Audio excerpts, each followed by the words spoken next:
नमस्कार दोस्तों, मेरा नाम अतुल जैन है। एफपीआरटी के आज के प्रोग्राम में आप लोगों का बहुत बहुत स्वागत है। जैसा कि आपको आज के टॉपिक के बारे में मालूम है कि health insurance is the future of insurance. दोस्तों, मैं आज आपको हेल्थ इंश्योरेंस के बारे में थोड़ा सा आगे डिस्कशन करने से पहले थोड़ा अपने बैकग्राउंड की तरफ जाना चाहूंगा। 1997 में मैंने अपना ओरिएंटल इंश्योरेंस कंपनी के साथ एक पार्ट टाइम एजेंसी शुरू की। 1997 से लेके 2005 तक मैं एक पार्ट टाइम इंश्योरेंस एडवाइजर रहा।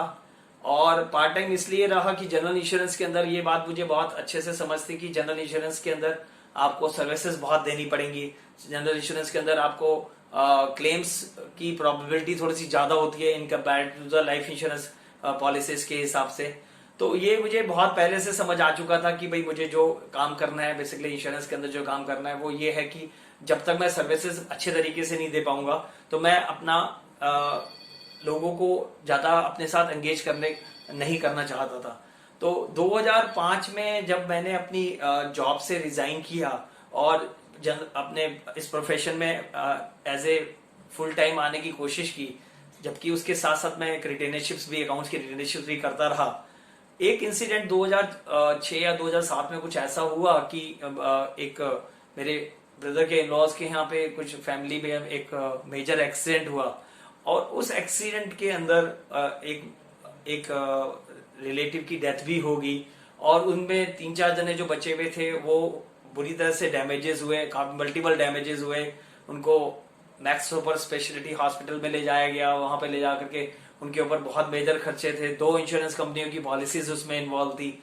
तो वहां पे जब वो इंश्योरेंस मैंने नहीं किया होता, लेकिन क्योंकि ब्रदर के इनलॉस थे और वो जो इंश्योरेंस एडवाइजर्स थे वो फोन नहीं उठा रहे थे या बात नहीं कर रहे थे, तो ब्रदर ने मेरे को बोला कि भाई अब हमें कुछ हेल्प करनी है, कैसे भी हमें इस कैशलेस को करवाना है। तो दोस्तों, जब मैंने ये जब एज ए पार्ट टाइमर काम कर रहा था, बहुत ज्यादा रिलेशंस मेरे नहीं थे, बहुत ज्यादा क्लाइंट्स मेरे नहीं बने थे, लेकिन मैंने इस चैलेंज को एक्सेप्ट किया और दोनों इंश्योरेंस की टीपीए जो थे उन कंपनियों टीपीएस में मैं पर्सनली जा करके मिलके आया और दोनों कैशलेस मैंने कराए।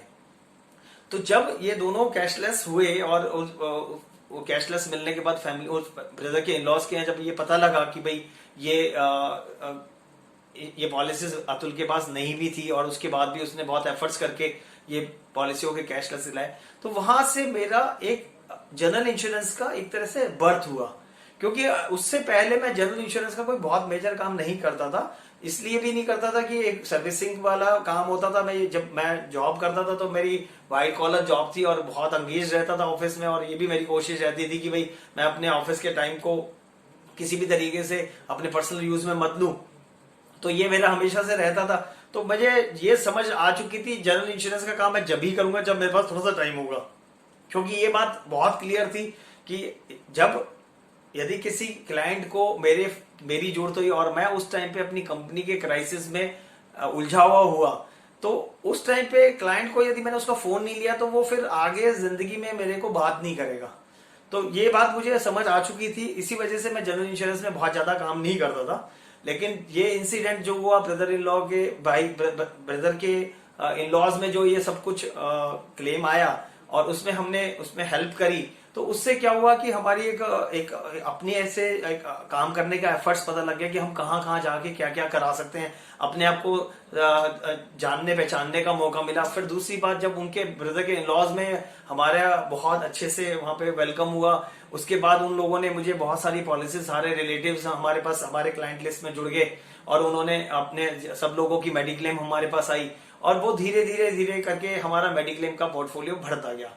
दोस्तों, यहाँ पे एक पोर्टफोलियो बढ़ने के साथ साथ मेरा शुरू से जब मैं एक सिंगल वन मैन आर्मी था, जब भी मेरा एक ही मोटिव होता था कि भाई मुझे अपनी सर्विसेज को हमेशा A1 रखना है। तो जब भी किसी का कैशलेस होता था मैं पर्सनली इन्वॉल्व होता था। मुझे टाइम याद है कि एक टाइम ऐसा था जब हम लोग ओरिएंटल, क्योंकि मेरा मेजर काम ओरिएंटल इंश्योरेंस कंपनी से है, तो मुझे याद है अच्छे तरीके से कि एक इंसिडेंट ऐसा था कि जब हम ओरिएंटल से डील करते थे और उस टाइम पे हमारा टीपीए, रक्षा टीपीए होता था, तो वहां पे उस टीपीए के अंदर इतनी बुरी हालत थी कि हम फोन करते रहे, फोन नहीं उठाए, किसी के मोबाइल नंबर हमें मिलते नहीं थे। तो हम इतने बुरी तरह से परेशान हो गए कि हमें लगा कि यार ये जब भी कोई कैशलेस आता था हम अपना सर पकड़ के बैठ जाते थे कि हमें लगता था कि अब ये तो 2 4 5 घंटे का काम हो गया, अब कम से कम और कुछ कर नहीं पाएंगे। और ये मेरी हमेशा से आदत रही कि भाई क्लाइंट जब मेरे को फोन करता था कैशलेस के टाइम पे, फाइनल अप्रूवल्स के टाइम पे, तो वो मुझे पता है कि हर वो 15 मिनट बाद मुझे फोन कर रहा है, मुझे पता है कि मेरे पास उसको देने के लिए कोई आंसर नहीं है, उसके बावजूद भी मैं उसका फोन उठाता था।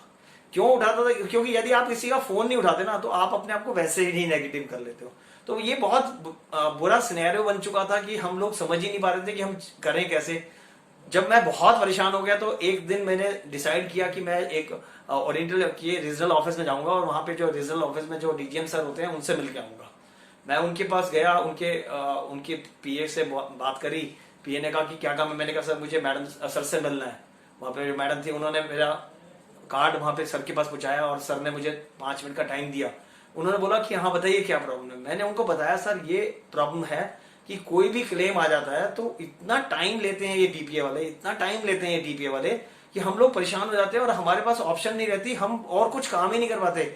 आप लोगों की तरफ से हमेशा रिक्वायरमेंट रहती है कि आप काम बढ़ाइए, लेकिन काम तो जब बढ़ेगा जब आप लोग हेल्प करोगे हमारे से। तो उन्होंने मुझे very thankful to the God और उन डीजीएम सर का भी बहुत धन्यवाद देता हूँ, दिल से धन्यवाद देता हूँ। आज वो रिटायर्ड हो चुके हैं, उसके बावजूद भी उन्होंने इमीडिएटली मेरी बात को एक सीरियस नोट पे लिया और उन्होंने मेरे को एश्योरेंस दिया कि आप मुझे अपना नंबर देके जाइए। मैं ना इस हफ्ते के अंदर अंदर एक मीटिंग अरेंज कर रहा हूं जिसमें हम दिल्ली के कुछ अच्छे एडवाइजर्स को बुलाएंगे और उसके साथ में दिल्ली के एडवाइजर के साथ में हम रक्षा टीपी की पूरी टीम बुलाएंगे और आपको 1 to 1 मिलवाएंगे और उसके बाद फिर हम डिस्कशन करेंगे कि यहाँ पे क्या है।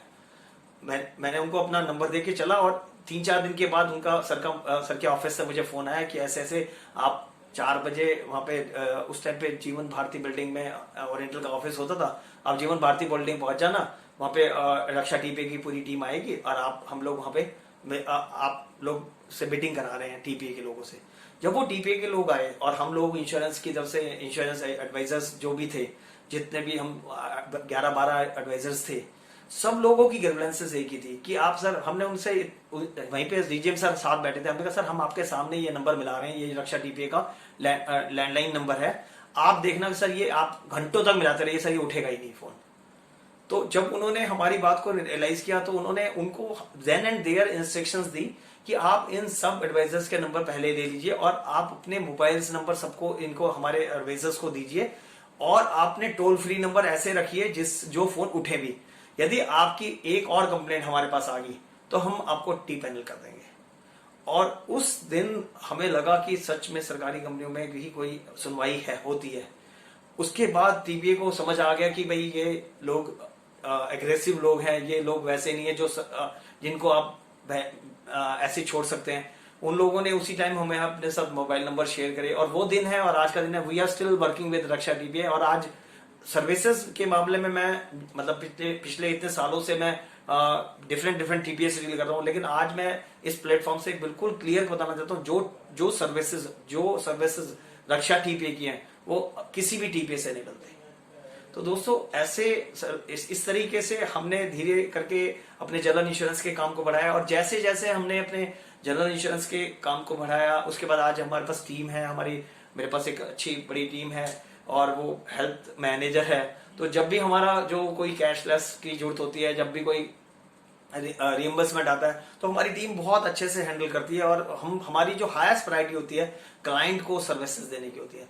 और दोस्तों मुझे आज आपके साथ शेयर करते हुए अच्छा लग रहा है कि because of general insurance, because of mediclaim policy, because of the services into the mediclaim services, आज हम एलआईसी के अंदर सीओटी कर पा रहे हैं। उसके बाद हम ओरिएंटल की मेडिक्लेम और एलआईसी की सीओटी के साथ हम लोग एमडीआरटी में टीओटी बुक करते हैं। अपना टीओटी का पिछले 1 साल में मेरी टीओटी हुई है, इस साल भी ऑलरेडी मेरे पास 4 एमडीआरटी के करीब मेरी ऑलरेडी हो चुकी है। 3 एमडीआरटी के करीब मेरी ओरिएंटल इंश्योरेंस कंपनी से हो चुकी है और करीब 1.25 से 1.5 एमडीआरटी मेरी एलआईसी के थ्रू हो चुकी है।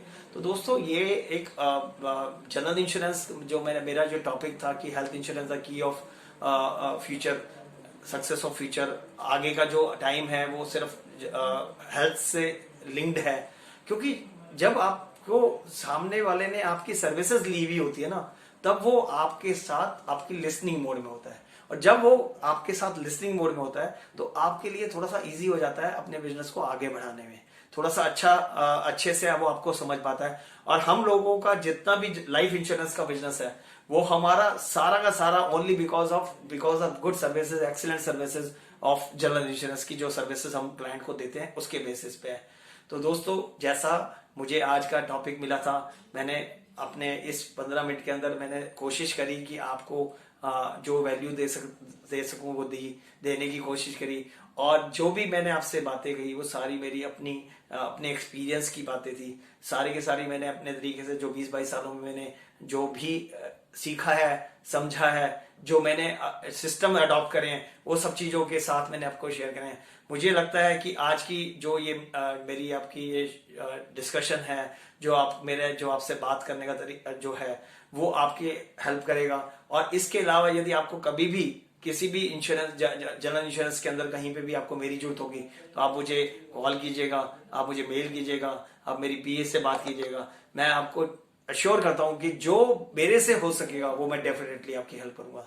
तो आज के एफपीआरटी के आज के सेशंस के लिए मैं आप लोगों ने इतनी सुबह 8 बजे मेरे को सुना, मैं इसके लिए आपको अपने दिल की गहराइयों से धन्यवाद देता हूं। और अश्योर करता हूं कि जब जब मुझे मौका मिलेगा एफपीआरटी के थ्रू मैं आप लोगों को अपना एक्सपीरियंस शेयर करता रहूंगा।